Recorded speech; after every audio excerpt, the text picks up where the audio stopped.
If you enjoy our content, don't forget to like and subscribe. Thank you. The piercing ring of her phone sliced through the darkness of apartment 412, jolting Rebecca Martinez awake at 3:17 a.m. By the time she fumbled for it in the tangled sheets, the call had gone to voicemail. The number showed her sister's name, Carmen.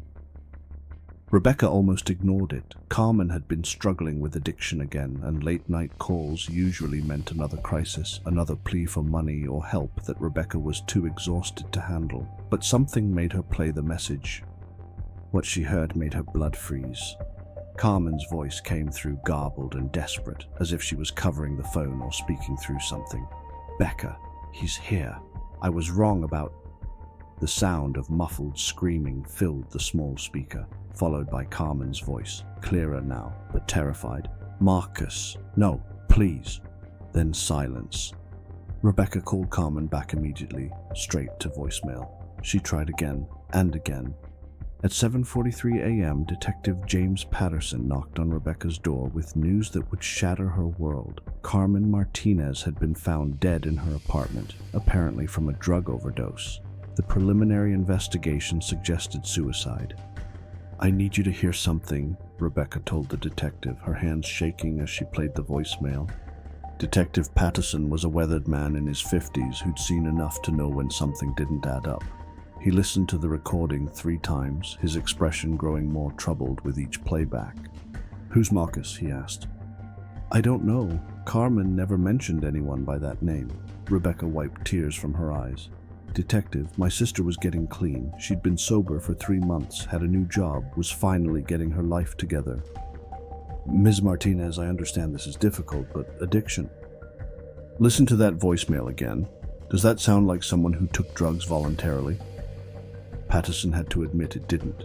An hour later, he was standing in Carmen's apartment in the Riverside complex, a rundown building where the rent was cheap and questions were rarely asked. The scene looked staged to him now, viewed through the lens of the voicemail. Carmen's body had been found on her couch, a needle beside her, and a baggie of heroin on the coffee table. But Detective Patterson noticed details that bothered him. The apartment was unusually clean for someone supposedly relapsing. There were no other drug paraphernalia around, and Carmen was wearing makeup and jewelry, strange for someone planning to end their life. "When was the body discovered?" Patterson asked the crime scene technician. Anonymous 911 call at 6:30 a.m. Caller said they smelled something unusual and were worried about a neighbor. Patterson made a note. The timeline was tight. If Carmen's voicemail was recorded at 3:17 a.m. and her body was discovered at 6:30 a.m., whoever killed her had worked quickly to stage the scene. He interviewed Carmen's neighbors in the Riverside complex, a collection of struggling families, recent immigrants, and people trying to rebuild their lives. Most claimed they hadn't heard anything unusual during the night, but Mrs. Kowalski from apartment 3B had something interesting to share. "I heard voices around 3 a.m., the elderly woman said in heavily accented English. Man and woman arguing. The woman was crying, saying, 'Please no,' over and over." "Did you recognize the voices?"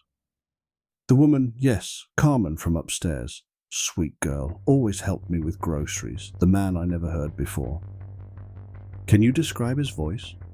"Deep voice, angry. He kept saying her name, Carmen, Carmen, like he was trying to calm her down, but not nice, scary."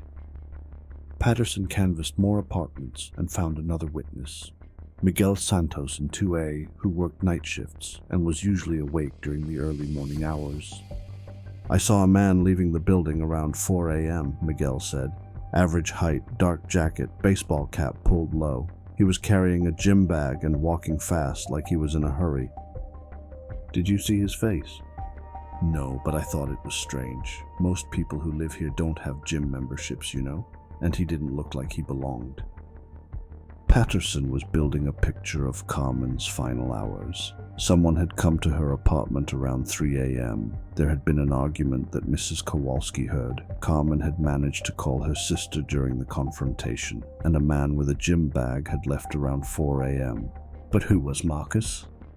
He returned to Rebecca's apartment to dig deeper into Carmen's recent life. Rebecca had been going through her sister's belongings, looking for any clue about who might have wanted to hurt her. Carmen worked at Morrison's diner downtown, Rebecca said. She'd only been there 3 months, but she loved it. Said her manager, Paul Morrison, was really supportive of people trying to get back on their feet. What about friends, boyfriends? She was single, said she was focusing on staying clean and rebuilding relationships with family. But she did mention some guy from her NA meetings who was making her uncomfortable. Patterson's interest sharpened. Uncomfortable how? She said he was too intense, always wanting to meet outside of meetings, asking personal questions. Carmen felt like he was obsessed with her story, kept pushing her to share details about her past drug use. Did she mention his name? Rebecca searched through her memory. She called him Marcus. She definitely said Marcus. Patterson felt pieces clicking together. Did she say anything else about him? Just that he gave her a bad feeling, said he claimed to be sober but didn't act like someone in recovery. Carmen had good instincts about people. She could spot someone who was lying about being clean. Patterson drove to Morrison's Diner, a 24-hour establishment that served as a refuge for night shift workers, insomniacs, and people with nowhere else to go. Paul Morrison was a thin man in his 40s with kind eyes and the patient demeanor of someone who believed in second chances. Carmen was one of my best employees, Morrison said, pouring Patterson a cup of coffee. Reliable, honest, never missed a shift. She was really turning her life around. Did she ever mention feeling threatened by anyone? Actually, yes. There was this guy who started coming in about a month ago, always sat in Carmen's section, always requested her as his server. She said he made her nervous. Can you describe him? White guy, maybe 35, 40, dark hair, average build, always paid cash, always left big tips. Carmen said he knew too much about her personal life, kept asking about her recovery, her family. Did you ever get his name? He paid cash, so no credit card records. But I overheard Carmen call him Marcus once when she was trying to politely brush him off. Patterson felt the case gaining momentum. Is there anything else you can tell me about him? He drove a blue sedan, always parked across the street. And there was something off about his whole story. Claimed he was in recovery too, but Carmen said his behavior didn't match someone who was actually working a program.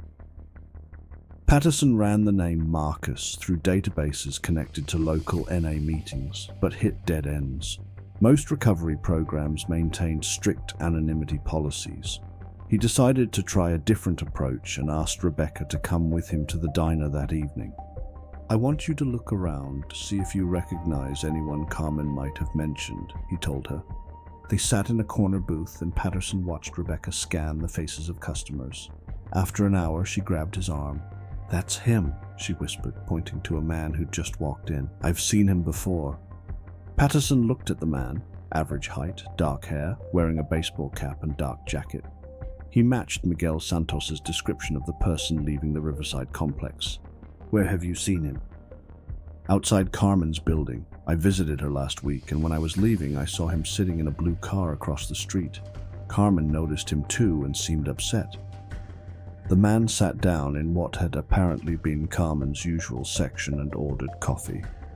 Patterson watched him carefully. He kept checking his phone and looking around nervously as if he was waiting for someone who would never come. Patterson approached the man's table. Excuse me, I'm Detective Patterson. I'd like to ask you a few questions about Carmen Martinez. The man's face went pale. I don't know who that is. Really? Because several witnesses have seen you here multiple times, specifically requesting her as your server. The man stood up quickly, throwing money on the table. I don't have to talk to you. Actually, you do. Marcus Hoffman, you're under arrest for the murder of Carmen Martinez. The man's attempt to run lasted about 10 seconds before Patterson's backup officers, who'd been positioned outside, brought him down in the diner's parking lot. At the police station, Marcus Hoffman slowly unraveled under questioning. He was a 38-year-old insurance adjuster who lived alone and had become obsessed with Carmen after meeting her at an NA meeting he'd attended as part of a court-ordered program following a DUI conviction. I wasn't even a real addict, Marcus confessed. I went to those meetings because the judge said it would look good for my sentencing, but Carmen, she was so honest about her struggles, so brave. I became fascinated by her story. Fascinated enough to stalk her? I wasn't stalking her, I was trying to help her. I knew she was lying about being clean. I could tell she was still using. I wanted to save her from herself. Patterson felt sick. Carmen had been clean for 3 months. You killed a woman who was successfully rebuilding her life. She wasn't clean. Marcus's voice rose. I followed her. I watched her patterns. I knew she was hiding drugs in her apartment. So you broke in to confront her? Marcus's composure completely cracked. I went there to help her. I brought clean needles. I was going to help her use safely until she could get real treatment, but when I got there, she freaked out. Because you broke into her apartment in the middle of the night. I tried to calm her down, but she kept screaming, saying she was going to call the police.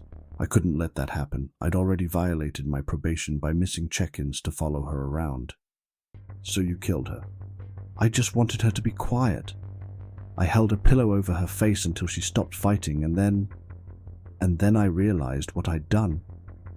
Marcus was sobbing now. I panicked. I had drugs in my car from a previous arrest I'd never turned in. I thought if I made it look like an overdose, no one would investigate too closely. But Carmen managed to call her sister during the attack. I didn't know about the phone call until it was too late. By the time I realized she'd called someone, I was already committed to the overdose story.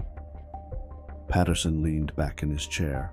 Marcus, Carmen Martinez was 3 months sober. She was working, rebuilding her relationship with her family, attending meetings regularly. She wasn't using drugs, and she didn't need your help. You killed an innocent woman because of your own twisted obsession. The full horror of what he'd done seemed to hit Marcus for the first time. I really thought I was helping her. As Marcus was led away to a holding cell, Patterson couldn't shake the tragedy of it all. Carmen Martinez had fought so hard to reclaim her life from addiction, only to have it taken by someone who claimed he wanted to save her. Her final moments, captured in that desperate voicemail to her sister, had provided the key to solving her murder and ensuring her killer faced justice. Rebecca Martinez would have to live with the trauma of hearing her sister's last words, but at least she would also have the knowledge that Carmen had died clean and sober, fighting for the life she'd worked so hard to rebuild. The voicemail at 3:17 a.m. would forever be a testament to Carmen's strength. Even in her final moments, she'd found a way to reach out, to leave behind evidence that would expose the truth and prevent her killer from escaping justice. In the end, Marcus Hoffman's twisted attempt to save Carmen had only revealed the depth of his own delusions and the tragic consequences of obsession disguised as compassion. Carmen Martinez had saved herself from addiction. She just couldn't save herself from someone who refused to believe in her recovery.